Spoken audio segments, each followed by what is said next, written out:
Red and black, the Fiend is back. This is your look at the NECA toys, the Misfits Fiend red and black retro cloth figures.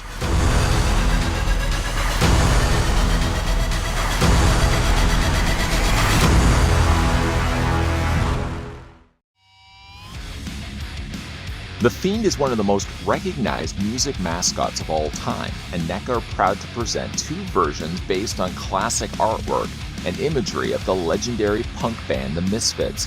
The Fiend is available in either red or black flowing robes.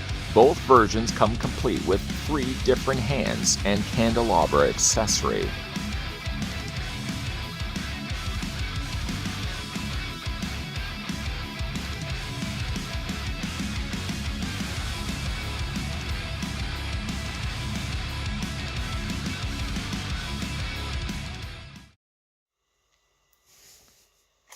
Before we have a look at the Fiend, or I guess in this case it's Fiends pluralized, the first thing we're going to do is calculate how tall the figure stands.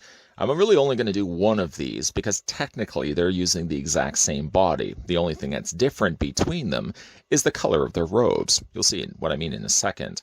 While I'm calculating this out, I'd like to also send a big thank you to the folks over at NECA Toys who provided the sample of the Fiends pluralized, that we're having a look at in this review. According to the tape measure of mine, you're looking at retro cloth Fiend, red and black, standing 8.3 inches in height. And switching that to centimeters, then you're looking at the figure standing 21.2, a little over 21 centimeters in height. As they are basically the exact same figure, they'll also share the exact same accessory. You'll see left and right identical candelabras. They are attached, not even so much attached, they're gripped by an interchangeable hand. You can technically remove the candelabra if you wanted to. As you can see, it's a separate piece altogether. I don't really know why you would want to remove it. The candelabra, whatever one you look at, more of stylized than anything else. I would certainly debate how long flames could go. These particular flames reach almost to the ceiling, and you can see they have varying levels of melted wax that's dripping off the edges of each of the candles. It's done nicely enough, and certainly with the candelabra done in a bronze, it adds to a little bit of extra color to an otherwise black and white figure, or a black and white figure with a little bit of red. Let me show you how you swap the hands out. You can probably already guess how this is going to work. It is only on one side, so kind of pay good attention to where that thumb is. You're going to go ahead and swap it on this side, and it's just a case of rolling up the sleeve for the Fiend, and then you're just going to wiggle the hand off the ball joint, just like that. Well, it's not a ball joint, it's a peg joint, just like that. And then just replace it with the candelabra. There you go. I think when it comes to mostly displaying the figures, I'm probably going to be displaying them with the candelabra. It makes more sense. Just feels right. And I'd like to do what feels right. The other Fiend, I'll just sort of keep the candelabra off his hand, just to kind of give you an idea. But this is the hand that I would have pulled off, just a relaxed hand, with, as you can see, the dotted line, indicating that this is a skeletal hand. Isn't that usually how it works for Halloween costumes? Anyways. So as it goes, there's what it looks like with the candelabra in his hand. I don't know how many more times I'll say candelabra, so I apologize in advance. But basically, yes, they are the exact same figure. Sort of a case of picking your poison. If you prefer your Fiend all dressed and clad in black, you can go that route. Kind of really like the idea of bringing a little bit more red to the table. Just adds a little bit of, like I said, pop of color. So it's nice to see that NECA, right off the bat, would have done Fiends in both different colors. So if you didn't want just simply a black Fiend, like I said, you can go the route of the red. Go ahead and picking up one of them right now. The head sculpts, the body, and all that stuff underneath is exactly the same to one another. As you can see, the head sculpt is quite good, capturing a good likeness to the Fiend. Just in case you are curious, they haven't changed anything for the sculpting. It's exactly the same for the red version as well. Paint is pretty good on this one. Nice, vibrant white, popping against the backdrop of the black. Nice detailing also on the skull, which is something that would almost be lost because really you're going to be covering it with the hood anyways. But really, they just put as much detail to the back of the skull as they did to the front. There's always something rather creepy I've found about the Fiend, just with those sunken-in eyes, slightly sleepy-looking, staring right back at you. Like the detailing that they've done to the skull area, especially around the teeth. Nice touches with a few little missing teeth, only leaving some gaps behind. But again, really decent-looking head sculpt. The rest of the body, short of maybe just the hands, short of also maybe, well, the boots probably would have been carried over from previous released retro cloth figures. So in this case, the hands would have been unique to the Fiend, as well as the head sculpt right here. If I roll up the sleeve, you can basically see it's just a standard retro cloth body. Now, this particular Fiend also has the more older body. So when we get down to like the articulation, for example, this particular Fiend isn't going to have that new articulation that they incorporated to the ankles. Instead, he's basically just getting a straight out swivel. I'm just going to move this Fiend out of the way because I feel like he's competing for the camera's focus. There we go. As you can see, like, there's nothing upgraded to this. They've just used the older retro cloth bodies, which is fine and good. I always still have a problem where the feet aren't completely leveled. And sort of Fiend falls into that as well. Like, his feet are a little more flatter than maybe some of the other retro cloth figures that I've seen before. But still, I kind of wish that they would have used the newer articulation on the Fiend here instead of the old swiveled hinge joint that they had on the older figures here. Of course, with also these Fiends as well, even though they are using basically the exact same body, I can show you underneath the workings of how these Fiends look, underneath all the robes. The robe themselves, the robe also does add a whole lot of extra interest to these figures, and that's really the selling point when it comes to these retro cloth figures, is the fact that they do have the fabric that goes over top of their bodies. Fiend in this case has a hood, which we can slide over top of his head. And one thing that you may want to do when you get this out of the packaging is that he does have a wire that runs around the outer area there of the hood. Nowhere here on the back, but along the front here will allow you the opportunity to sort of move and manipulate that wire until you get the desired look. I kind of like to have it a little wider on the sides, like that, and then just kind of bring it down a little bit lower. So we're just only seeing just the bare minimum when it comes to his eyes. That wire frame, by the way, runs all down here as well. So as you can do the same thing with the hood, you can also do the same with the top of his cloak, his robe as well. You can manipulate and bend that as well. I kind of like the idea of just fanning this out a little bit. When it was in the packaging, it was a little bit more smushed. So I went ahead and just done that.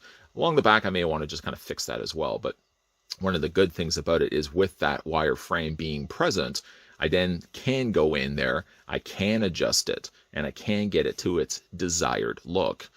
Underneath the robe, by the way, there is the Velcro. So I suppose if you wanted to, you could take this off. This is a separate piece.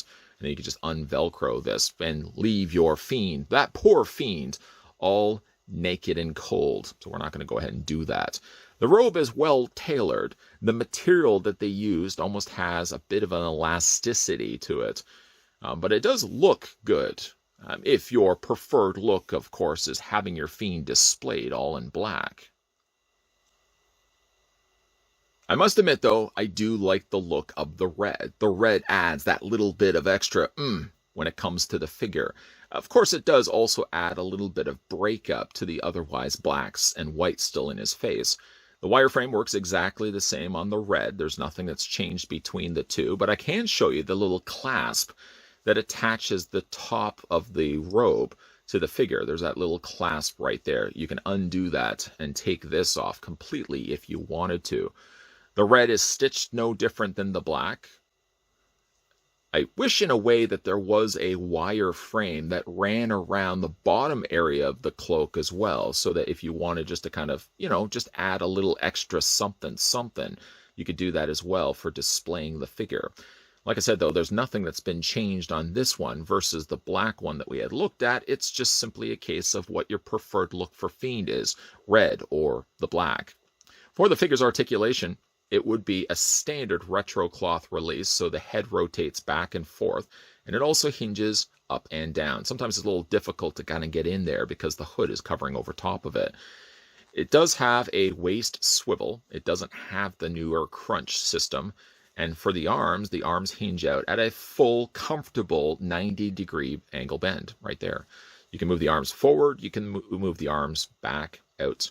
You have a bend in the elbow, and you can also rotate that form as well. The hands rotate all the way around, and you can also hinge them back and forth too.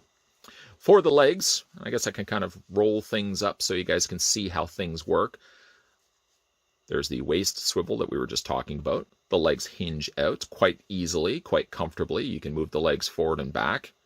One thing that's interesting about this is the way that they sort of connect the legs. You can move them independently, sure, but if you just leave them loose and just dangling, it seems when you move one, it moves the other. I thought that was kind of fun. Has a bend at the knee, and then when we look at the foot articulation again, back to basics, and sad to report that. I'm assuming that when it came to the release of Fiend, that they didn't probably want to use a newer retro cloth body. So in that case, they're probably using the old retro cloth body that would have had the older sneakers, the older shoes that may have been worn perhaps by, say, the likes of Jason Voorhees. But there's just a basic hinge. There's not much going on there.